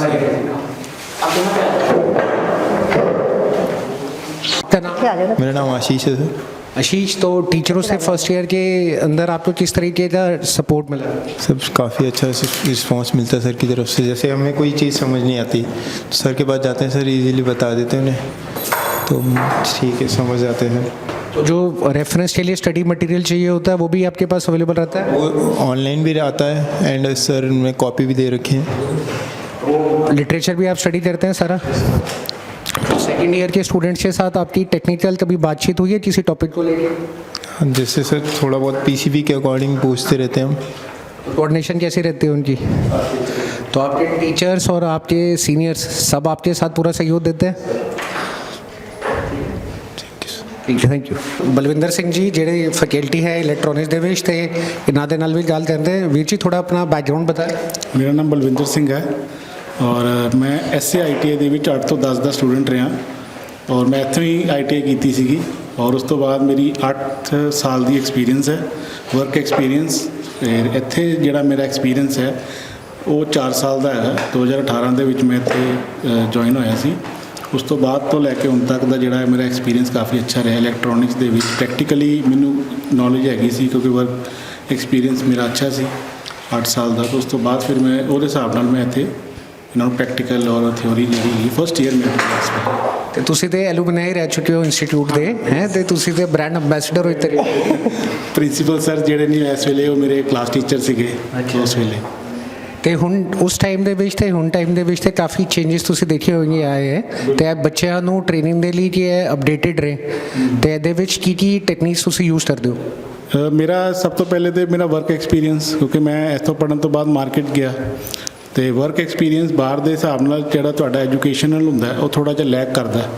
ਬਾਹਰ ਮਾਰਕੀਟ ਜਿਹੜੀ ਉਹ ਲੀਡ ਕਰ ਰਹੀ ਹੁੰਦੀ ਹੈ, ਉਹਦਾ ਐਕਸਪੀਰੀਅੰਸ ਪਲੱਸ ਨਾਲ ਅਸੀਂ ਵੀ ਆਪਣੇ ਆਪ ਨੂੰ ਅਪਡੇਟ ਕਰਦੇ ਰਹਿੰਦੇ ਹਾਂ। ਬਾਹਰ ਕੀ ਨਵਾਂ ਆਇਆ, ਕੀ ਨਵੀਂ ਚੀਜ਼ ਆਈ ਹੈ, ਟੈਕਨੋਲੋਜੀ ਕਿਵੇਂ ਆਈ ਹੈ, ਉਸ ਨੂੰ ਅਸੀਂ ਅਪਗ੍ਰੇਡ ਕਰਨ ਵਾਸਤੇ ਨਾਲ ਅਸੀਂ ਵੀ ਆਪੇ ਪਹਿਲੋਂ ਅਪਗ੍ਰੇਡ ਹੁੰਦੇ ਆ, ਫਿਰ ਅਸੀਂ ਬੱਚਿਆਂ ਨੂੰ ਅਪਗ੍ਰੇਡ ਕਰਦੇ ਹਾਂ ਉਸ ਹਿਸਾਬ ਨਾਲ। ਤੇ ਤੁਹਾਡੇ ਨਾਲ ਮਨਜੀਤ ਮੈਮ ਵੀ ਹੈਗੀ ਤੇ ਉਹਨਾਂ ਦਾ ਵੀ ਇੰਨਾ ਪੁਰਾਣਾ ਤਜਰਬਾ ਤੇ ਐਕਸਪੀਰੀਅੰਸ ਰਿਹਾ ਹੈ। ਤੇ ਮੈਂ ਕਹਿਣਾ ਚਾਹੁੰਦਾ ਕਿ ਬੜੇ ਸਾਰੇ ਲੋਕ ਕਰੀਅਰ ਇਨ ਇੰਡਸਟਰੀ ਦੇਖਦੇ ਆ, ਬਟ ਬੜੇ ਕਮ ਲੋਕ ਆ ਜਿਹੜੇ ਵਾਪਸ ਐਜੂਕੇਸ਼ਨ ਦੇ ਵਿੱਚ ਆ ਕੇ ਆਪਣੀ ਸੇਵਾ ਦਿੰਦੇ ਆ, ਕਿਉਂਕਿ ਅਗਰ ਟੀਚਰ ਹੀ ਨਾ ਹੋਏ ਤੇ ਯੰਗ ਪੀੜ੍ਹੀ ਨੂੰ ਸਾਡਾ ਐਕਸਪੀਰੀਅੰਸ ਕਿੱਥੋਂ ਮਿਲੇਗਾ? ਤੇ ਇਹਦੇ ਬਾਰੇ ਤੁਸੀਂ ਕੀ ਕਹਿਣਾ ਚਾਹੋਗੇ? ਸਰ, ਜਿਹੜਾ ਬੱਚਾ ਇੱਥੋਂ ਪੜ੍ਹ ਕੇ ਜਾ ਰਿਹਾ ਜਾਂ ਜਿੱਦਾਂ ਮੇਰੇ ਸਟੂਡੈਂਟਸ ਵੀ ਨੇ ਜਾਂ ਸੀਨੀਅਰ ਵੀ ਨੇ, ਮੈਂ ਚਾਹਾਂਗਾ ਕਿ ਇੱਕ ਐਕਸਪੀਰੀਅੰਸ ਲੈ ਕੇ ਦੁਬਾਰਾ ਤੁਸੀਂ ਇਸ ਇੰਸਟੀਟਿਊਸ਼ਨ ਦੇ ਵਿੱਚ ਆ ਕੇ ਆਪਣੀ ਸੇਵਾ ਨਿਭਾਓ, ਔਰ ਅੱਗੇ ਜੋ ਤੁਹਾਡਾ ਐਕਸਪੀਰੀਅੰਸ ਗੇਨ ਕੀਤਾ ਹੈ ਤੁਸੀਂ ਮਾਰਕੀਟ ਦੇ ਵਿੱਚ ਜਾ ਕੇ, ਬਾਹਰ ਜਾ ਕੇ, ਉਹ ਦੁਬਾਰਾ ਤੋਂ ਅੱਗੇ ਤੋਂ ਅੱਗੇ ਆਪਣਾ ਐਕਸਪੀਰੀਅੰਸ ਜਿਹੜਾ ਹੈਗਾ ਇੰਸਟੀਟਿਊਸ਼ਨਾਂ ਦੇ ਵਿੱਚ ਜਿੱਥੇ ਤੁਸੀਂ ਪੜ੍ਹਾਇਆ, ਚਾਹੇ ਤੁਸੀਂ ਐਜ਼ ਅ ਗੈਸਟ ਅਪੀਅਰੈਂਸ ਹੀ ਦਿਓ, ਲੇਕਿਨ ਤੁਹਾਨੂੰ ਦੇਣਾ ਚਾਹੀਦਾ। ਤੇ ਬੜੇ ਸਾਰੇ ਇਹਨਾਂ ਦੇ ਬੱਚੇ ਜਿਹੜੇ ਇੱਥੇ ਪਾਸ ਹੋ ਚੁੱਕੇ ਆ ਤੇ ਹੁਣ ਇੰਡਸਟਰੀ ਦੇ ਵਿੱਚ ਹੈ, ਕਈਆਂ ਦੀ ਖੁਦ ਇੰਡਸਟਰੀ ਹੋਏਗੀ, ਤੇ ਤੁਹਾਡਾ ਇਸ ਤਰੀਕੇ ਦਾ ਐਲੂਮਨਾਈ ਸੈੱਲ ਵੀ ਮੇਨਟੇਨ ਰਹਿੰਦਾ ਜਿਹੜਾ ਉਹਨਾਂ ਦੇ ਨਾਲ ਇਨ ਟੱਚ ਰਹਿੰਦਾ ਕਿ ਬਈ ਨਵੇਂ ਬੱਚੇ ਤਿਆਰ ਹੋ ਰਹੇ, ਇਹਨਾਂ ਨੂੰ ਤੁਸੀਂ ਆ ਕੇ ਗੈਸਟ ਲੈਕਚਰ ਲਓ ਜਾਂ ਵਰਕਸ਼ਾਪ ਲਓ, ਜਾਂ ਤੁਹਾਡੇ ਕੋਲ ਅਸੀਂ ਭੇਜਦੇ ਹਾਂ ਇੰਟਰਨਸ਼ਿਪ ਦੇ ਲਈ? ਅਸੀਂ ਇੰਟਰਨਸ਼ਿਪ ਵਾਸਤੇ ਭੇਜਦੇ ਹਾਂ ਬੱਚਿਆਂ ਨੂੰ, ਅਸੀਂ OJT ਵਾਸਤੇ ਭੇਜਦੇ ਹਾਂ। ਇੱਕ ਸਾਡੇ ਇੱਥੇ ਟਰਮ ਔਨ ਜੋਬ ਟ੍ਰੇਨਿੰਗ, ਬੱਚਿਆਂ ਦੀ ਔਨ ਜੋਬ ਟ੍ਰੇਨਿੰਗ ਦੇ ਵਿੱਚ ਜਿਵੇਂ ਮਹੀਨੇ ਦੀ ਜਾਂ 1.5 ਮਹੀਨੇ ਤੱਕ ਦੀ ਅਸੀਂ ਟ੍ਰੇਨਿੰਗ ਕਰਵਾਉਂਦੇ ਹਾਂ ਬੱਚਿਆਂ ਨੂੰ, ਕਿਉਂਕਿ ਇੱਕ ਮਾਰਕੀਟ ਦੇ ਵਿੱਚ ਜਾ ਕੇ ਉਹਨਾਂ ਨੂੰ ਦੱਸਣਾ ਜ਼ਰੂਰੀ ਹੁੰਦਾ ਹੈ ਕਿ ਤੁਸੀਂ ਅੱਗੇ ਜਾ ਕੇ ਕੰਮ ਕਿੱਦਾਂ ਕਰਨਾ ਹੈ। ਇੰਡਸਟਰੀ ਤੁਹਾਡੇ ਅੱਗੇ ਤੁਸੀਂ ਜੋ ਪੜ੍ਹਿਆ ਤੁਸੀਂ ਉਹਨੂੰ ਇੰਡਸਟਰੀ ਦੇ ਵਿੱਚ ਕਿੱਦਾਂ ਯੂਜ਼ ਕਰਨਾ ਹੈ, ਉਹਦੇ ਵਾਸਤੇ ਅਸੀਂ OJT ਜਾਂ ਇੰਟਰਨਸ਼ਿਪ ਵਾਸਤੇ ਬੱਚਿਆਂ ਨੂੰ ਭੇਜਦੇ ਹਾਂ। ਜਾਂ ਜਿੱਥੇ ਸਾਡੇ ਪੁਰਾਣੇ ਬੱਚੇ ਲੱਗੇ ਹੁੰਦੇ ਨੇ ਉਹ ਸਾਨੂੰ ਰੈਫਰ ਕਰਦੇ ਨੇ, ਸਰ ਇੱਥੇ ਅਸੀਂ ਸਾਡੇ ਇੱਥੇ ਭੇਜੋ, ਜਾਂ ਈਵਨ ਉਸ ਤੋਂ ਬਾਅਦ ਜਦੋਂ ਅਸੀਂ ਜੌਬ ਵਾਸਤੇ ਭੇਜਣਾ ਹੁੰਦਾ ਉਹਦੇ ਵਾਸਤੇ ਵੀ ਸਾਨੂੰ ਰੈਫਰ ਕਰਦੇ ਨੇ। ਜਿਹੜੇ ਤੁਹਾਡੇ ਨਾਲ ਪਾਸ ਆਊਟ ਹੋਏ ਨੇ ਉਹ ਐਲੂਮਨਾਈ ਵੀ ਤੁਹਾਡੇ ਨਾਲ ਇਨ ਟੱਚ ਹੈ ਹੁਣ? ਹਾਂਜੀ। ਤੇ ਉਹਨਾਂ ਨੂੰ ਵੀ ਬੱਚਿਆਂ ਦੀ ਇੰਪਰੂਵਮੈਂਟ ਦੇ ਲਈ ਤੁਸੀਂ ਫੀਡਬੈਕ ਲੈਂਦੇ ਰਹਿੰਦੇ ਹੋ? ਜੀ, ਕਈਆਂ ਨੂੰ ਮੈਂ ਜੌਬ ਵਗੈਰਾ ਵਾਸਤੇ ਜਾਂ ਕਈਆਂ ਨੂੰ ਟ੍ਰੇਨਿੰਗ ਵਾਸਤੇ ਮੈਂ ਕਿਹਾ ਹੋਇਆ ਸੀਗਾ, ਕਈਆਂ ਨੇ ਉੱਥੇ ਮੇਰੀ ਹੈਲਪ ਕੀਤੀ ਹੈ, ਉਹ ਕੰਪਨੀਆਂ ਵਗੈਰਾ ਲੱਭੀਆਂ ਨੇ ਜਿੱਥੇ ਮੈਂ ਇਹਨਾਂ ਨੂੰ OJT ਜਾਂ ਇੰਟਰਨਸ਼ਿਪ ਕਰਵਾ ਸਕਾਂ। ਤੇ ਤੁਸੀਂ ਟੀਚਰ ਬਣ ਕੇ ਆਪਣੀ ਸੇਵਾ ਦੇ ਰਹੇ ਹੋ ਆਪਣੀ ਨਈ ਪੀੜ੍ਹੀ ਦੇ ਲਈ, ਇਹ ਬਹੁਤ ਹੀ ਵੰਡਰਫੁਲ ਕੰਮ ਹੈ ਤੇ I hope that you continue the good ਸੇਵਾ। Thank you very much.